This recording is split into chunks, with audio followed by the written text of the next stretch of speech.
documents revealed from a time not long ago mentioned much that we have been familiar with about the world before our own, before the great events that have changed everything and thrust us into the reality and challenges of our contemporary existence.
For all the familiar descriptions of a world we inherited not long ago, a word with an uncertain meaning was found in these texts.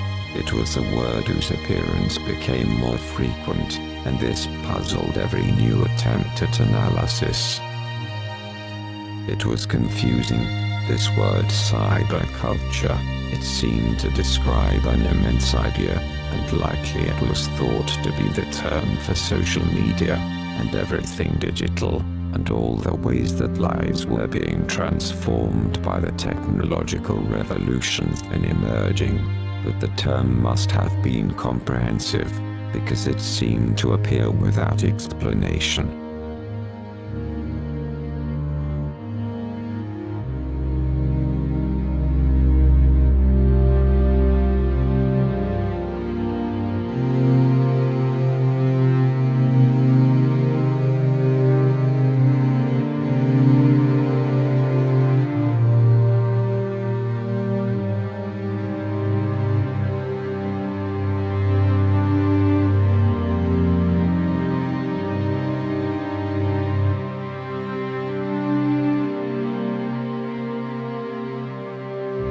The task for understanding a concept from a previous world was made more difficult when it was proposed that, as an idea, cyberculture was something new and possible only when one becomes disconnected from the past, from every past. Perhaps it described a rupture, a break from what came before. Some facts, once already known, led to this suggestion. In the 19th century, the term culture is central, for example, to this man, Ferdinand Tönnies, whose role in modern sociology was largely to make of culture a kind of compound from two social phenomena as such. In his native German language, Tönnies used two words to describe these social realities. One was Gemeinschaft and another, similar sounding, was Gesellschaft. Noticing that culture was in fact different kinds of social groupings, Tönnies worked for years before 1887, when he published a book entitled Gemeinschaft and Gesellschaft, to explain these distinct groupings or social architectures that constituted society.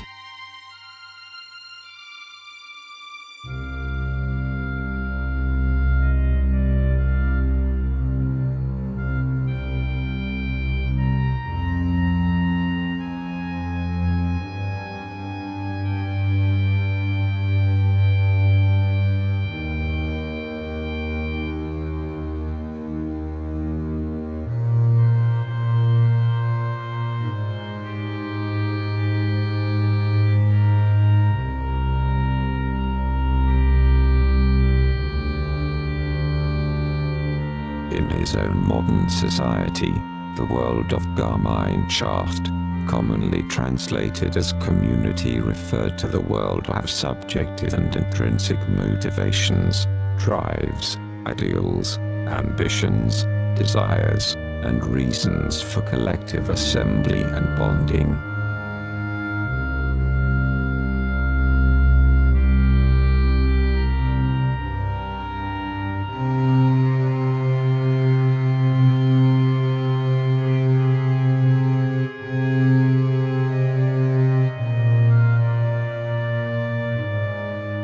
Opposing this view, Gesellschaft, the German word for society, pointed to the much more instrumental type of gathering of work, paid labor, civic responsibility, and complex organization, and motives of capital, relationships, for reasons not of tribal or community interests, but for personal gain.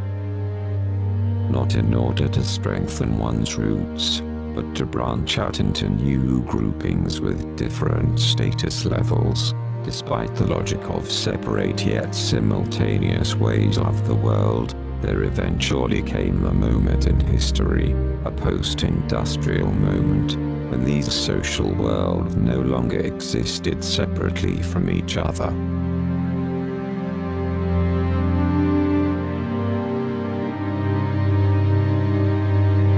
The idea of cyberculture and bino theory could properly put a frame around it was motivated by refusal of this boundary, since, in its place, a world developed where the merging of community and society, have personal and professional, was nowhere more obvious and fused together than in the spaces of digital media that were populated decades later. Then, it seems, social and professional, personal and commercial, private and profitable, all ingredients in the unfolding of new historical event were not divisible into parts or patterns. With sharing via a colossal global network, the idea of multiple realities disappeared. There were no more independent things. And with the commercialization of the individual and the disappearance of privacy, the poles that divided informal community from formal society gradually became unified ever more tightly into a singular media channel. The channel, first known by the term social media, was part of the structural manipulation that was first born through the cinema world of Hollywood, was later found everywhere, powered by the fuel of desire in every form, and in every message.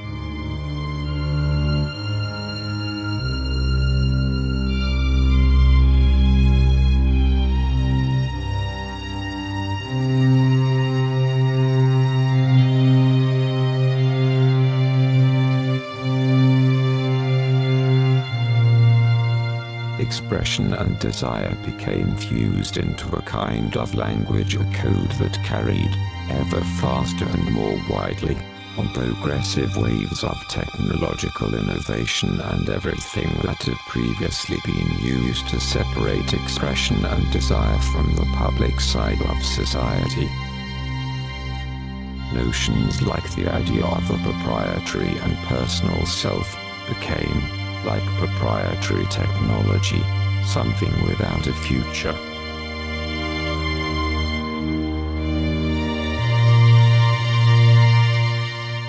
Separation on any level was part of the dark matter of modernity, the stuff no one wanted or cared about any longer, yesterday's hardware, the mountain of obsolescence that defined the idea of now as a world of actions and sensibilities. In its place, new technology was devised and sold as a way for people to seem to be more themselves. No one seemed to notice that this had always been possible without technology, but identity was now motorized in part by the stylized manufacture of the archaic and the destruction of memory. a new kind of fashion became a priority heading toward the future. Thus culture, which had been composed of several parts, now became a singular phenomenon everywhere digital technology appeared. It was not culture but cyberculture, something created by human interests, but now entirely fed by corporate interests masquerading as technological fashions.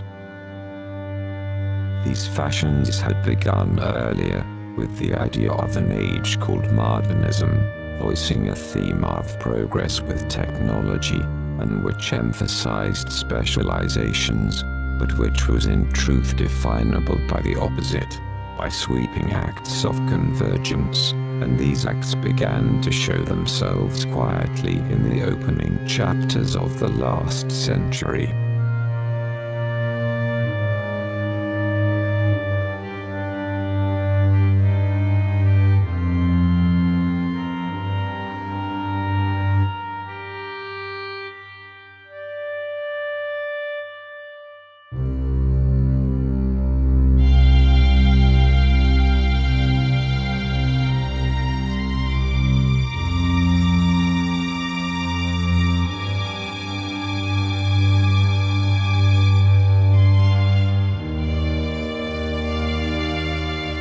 Early back then, these historical examples of convergence began to work themselves into a pattern following on a novel theme, something that had not ever been used in history as a defense of change, the idea of the new casting aside the old.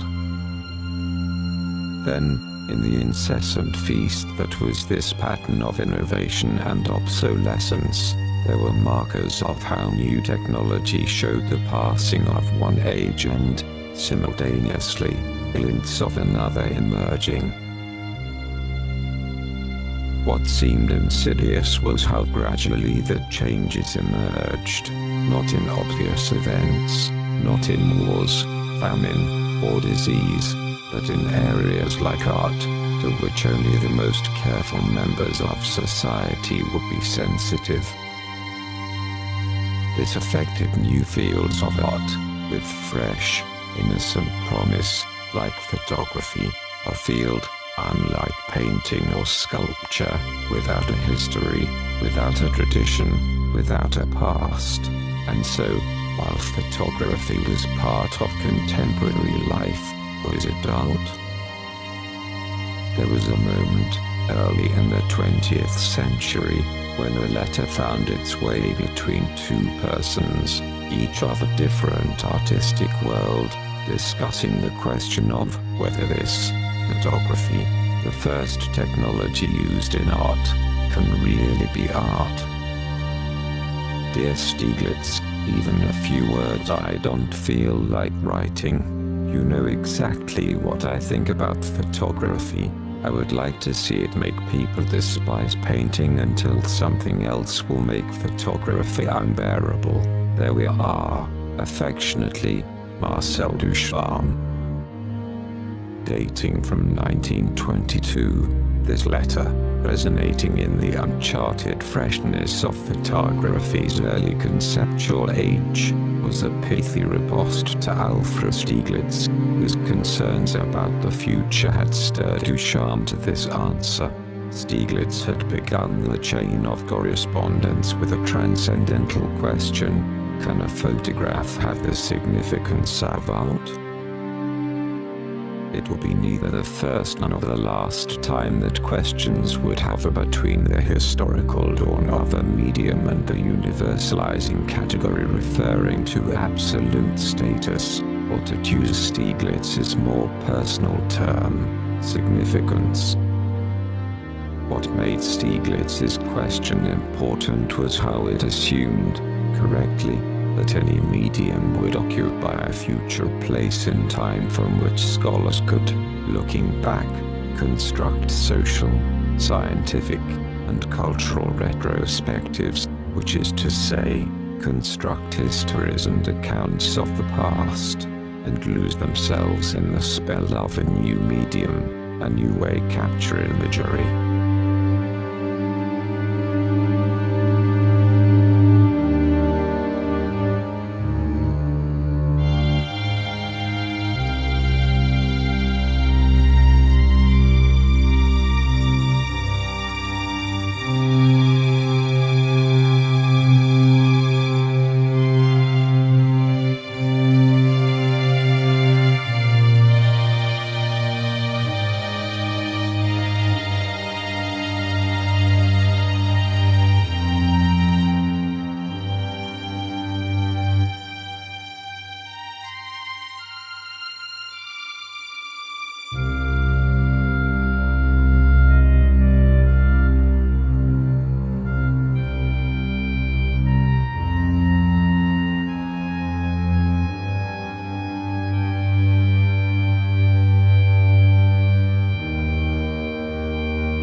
master of photography. It was not the medium's future existence that was in question. The real question was about the status of art in society. The same question came up, almost 2 decades later, in the Gallows Oven essay that itself became a defining moment in art criticism. In the article entitled Avant-Garde and Kitsch, Clement Greenberg simplified the matter of what modern art is, in contrast to everything else that seems to want to be art. At the forefront of art was their world of the avant-garde, pitted against its opposite, in the category of kitsch, created in response to consumers' haste and taste.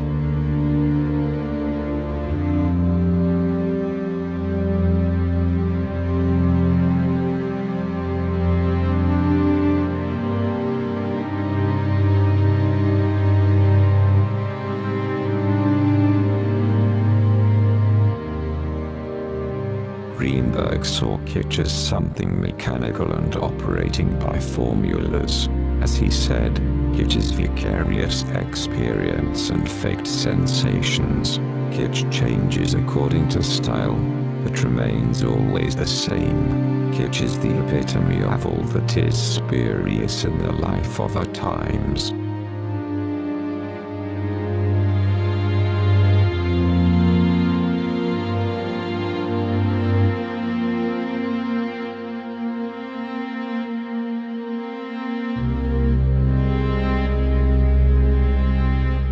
Greenberg, avant-garde artists, whether in poetry, like T.S. Eliot, or in painting, like George Braque, would derive their chief inspiration from the medium they work in to the exclusion of everything else. They would serve only the art they create. And deep in its own form, avant-garde art, a dense forest of creative purity, was more difficult to penetrate. Kitsch, on the other hand, required a pre-existing factor, the consumer, who is essentially created by it. Examples of this included a Tin Pan Alley sang and a Saturday Evening Post cover, and these made obvious the fact that popular culture is created by kitsch. It may not have a place in pure art, but it was important to the business of entertainment, which was essentially a social form of art. So in the avant-garde, a modern poem and a cubist painting stood apart from the kitsch. A parlor sang and a magazine cover illustration, but perhaps the problem was one of genre. Poetry and painting against songs and periodicals. The first two are costly or rare, the second are numerous and cheap.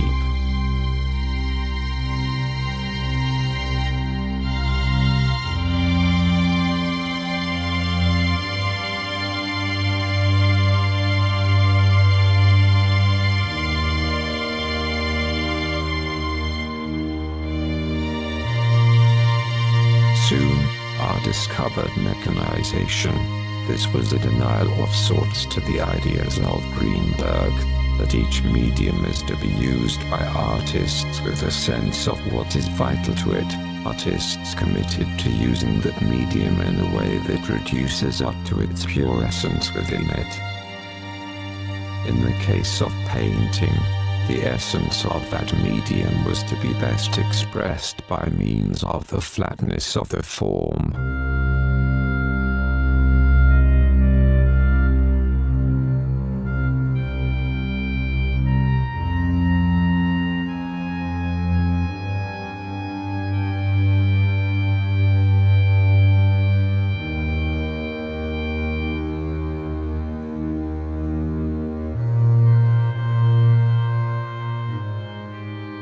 For sculpture, it is the rotational possibility of the viewer's gaze in 3 dimensions which goes beyond the simple ideas of narrative in an object.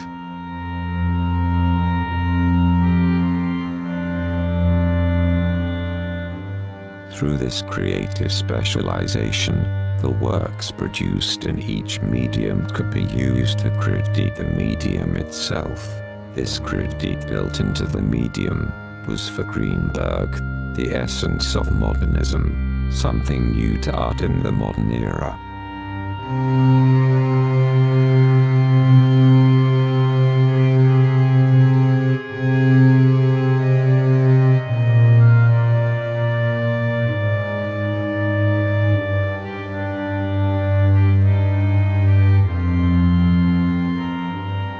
This created a sense that modernist art could be self-reflective, in that it might reveal something about its own process, as if each work worked as a comment on the medium on which it was produced. And this also gave rise to the impression that as art was becoming increasingly modern, it was at the same time revealing itself to be increasingly stable.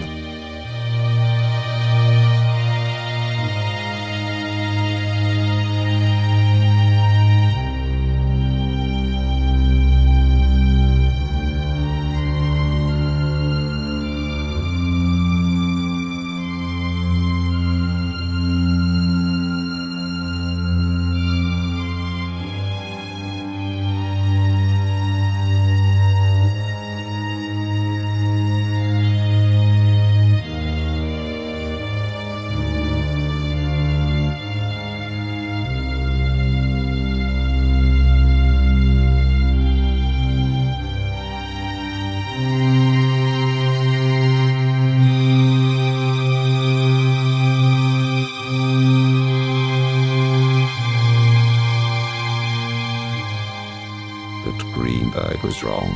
His view of the purity of art because of the purity of medium was too simple. Several new genres, chief among them that of collage, distorted the material and the aesthetic integrity of the medium as defined by Greenberg's prohibitive art panorama. Collage was not a case of painting, and not sculpture, either.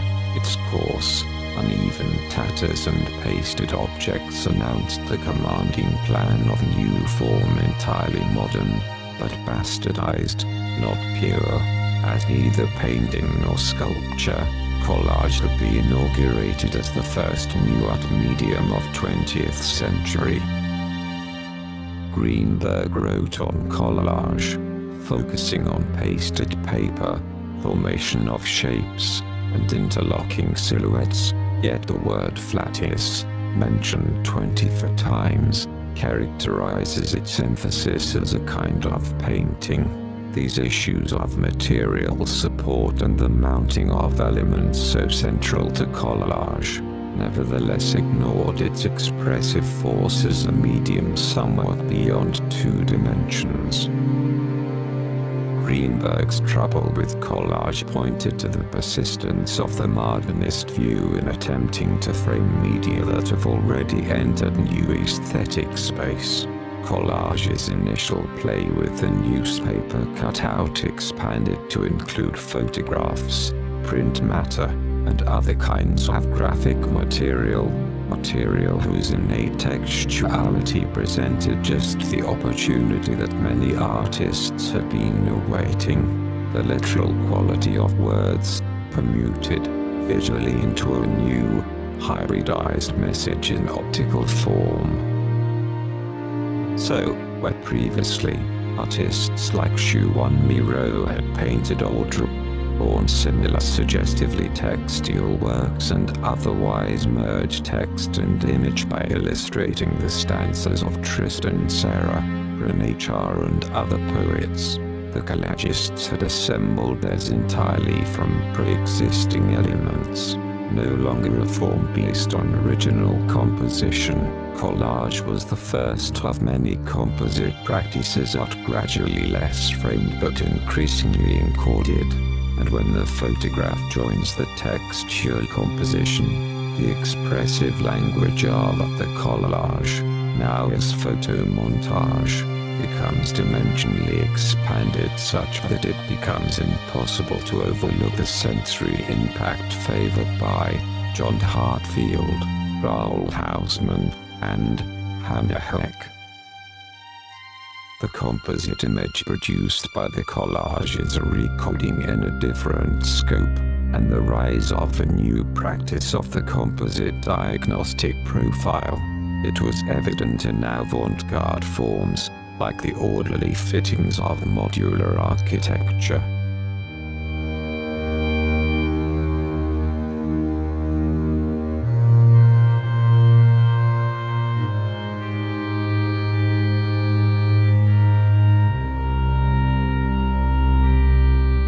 And also in kitsch, down in the interlaced patterns of the crossword puzzle.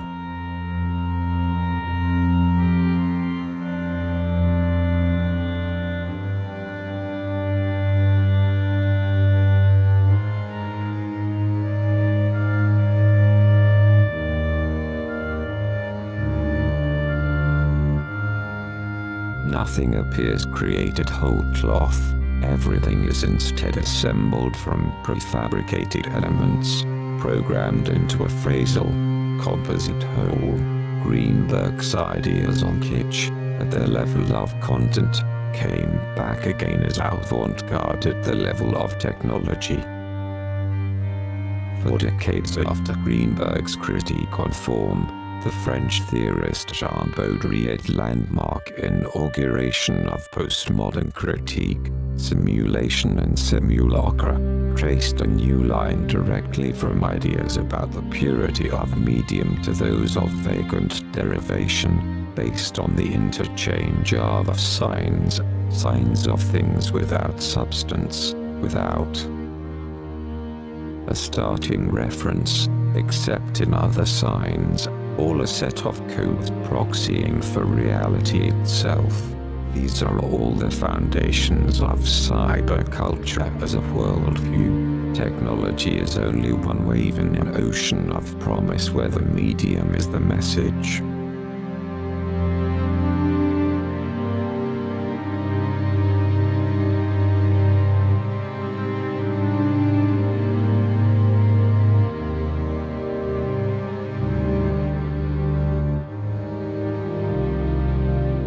And it persisted because suggestively below the superficial, one major distinction that emerged, even as others have dissolved, the problem of individual identity.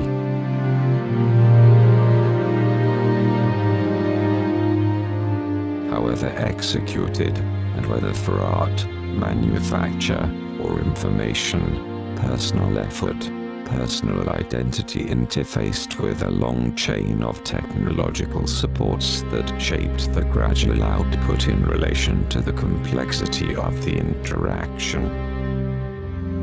Little noticed was the irony of any promise of personal identity through technological manifestations, because these, however extruded, printed, or structured, demanded a level of exactitude, similitude, and standardization that was increasingly precise and increasingly personal.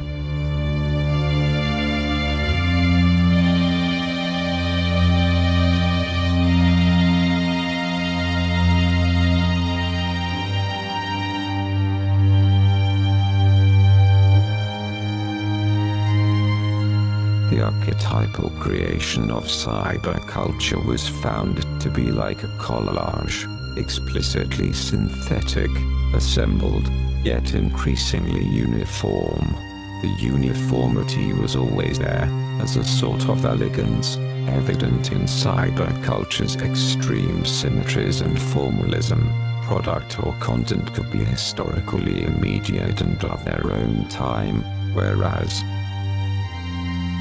form, formalism, and uniformity were known to be abstract and timeless, and cyberculture, whatever name it assumed through time, evoked the union of something abstract and timeless in the name of culture with something embedded, temporal, and historically contained, at the moment of technology's interweaving within social function, which, as it became encoded into signals, collapsed the worlds of Gemeinschaft and Gesellschaft into a diagram, reality more as a schematic space than a real one.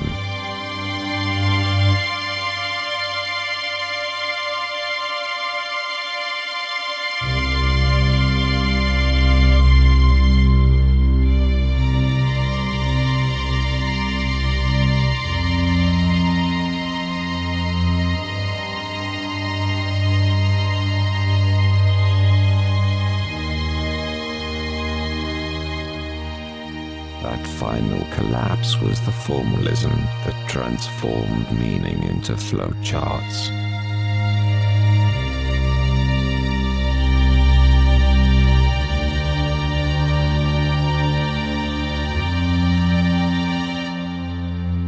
Now social, professional, personal, and artistic acts were encounters with technology, which was a partner and co-author in all of them.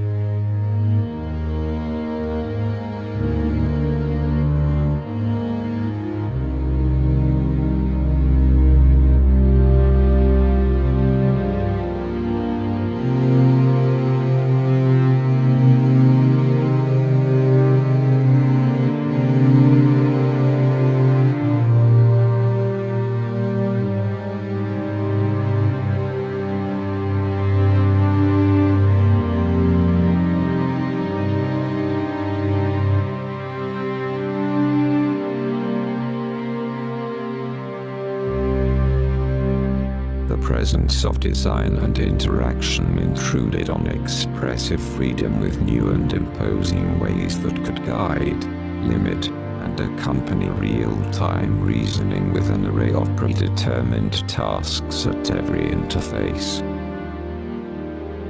In order to work quickly in real time, systems now had to limit the amount of processing that humans had to do. It was the bottleneck.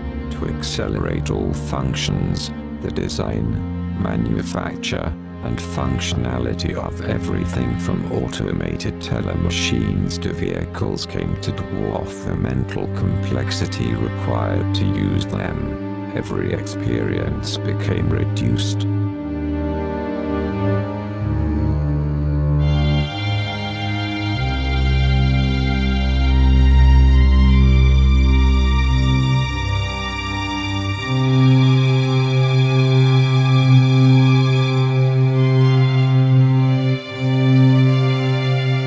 Traditional modes of work like farming, thinking was separate from labor, which was the focus of technological interventions like the tractor, meaning once richly created through organic connections to production, the tilling of land, the tending of livestock, securing a mode of subsistence that was not distinct from the place of existence, was now derived from the widespread and exact manipulation of tools designed to reduce time and space.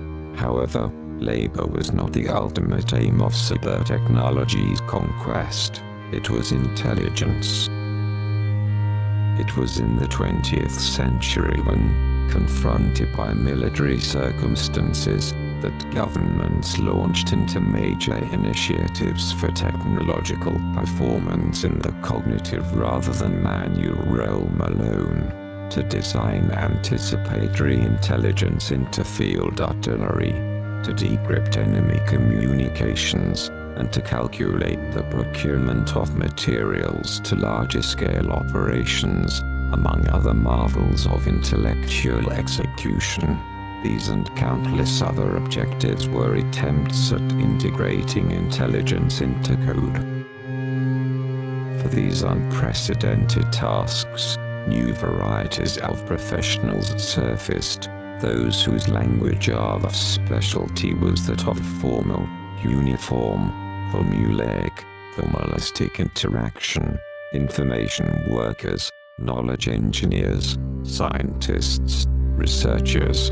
Accompanying machine-assisted cognition was humans' own silent surrender to technology, and with it, the basis of what characterized intelligent thinking, the dimensions of identity. There, in the emblems of identity, The basis of cyberculture's virus began to unpack the dimension of image, have visual imaginary construction, have the basis for the process of human interface with the surrounding environment. The image was now more than a pointer to an object, it had become a verb. A form of representation itself that behaved like every object it reflected.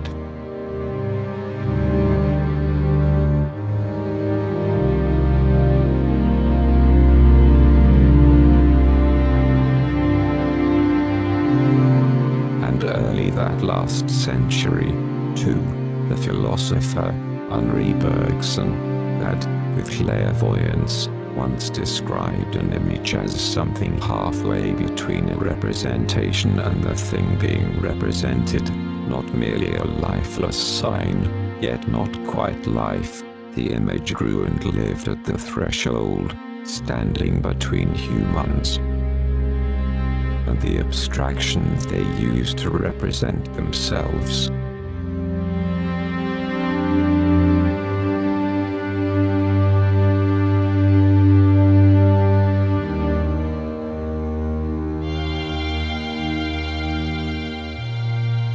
The image was now used as a window, a doorway, or a passage between the flesh of physical existence and the cluttered forest of signs that had been invented to communicate personal identity.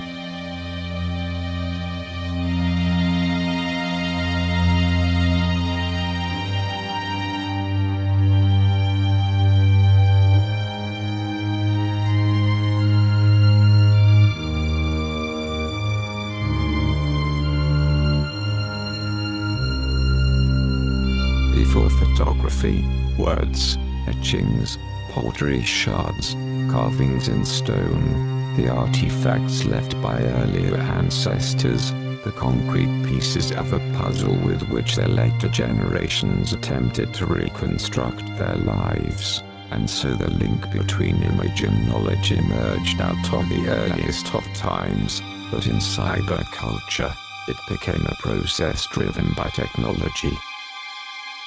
No longer a symbol anchored in history, it replaced history, and became a past for those who no longer knew a past, and that is where it waited for what it calls to come about next.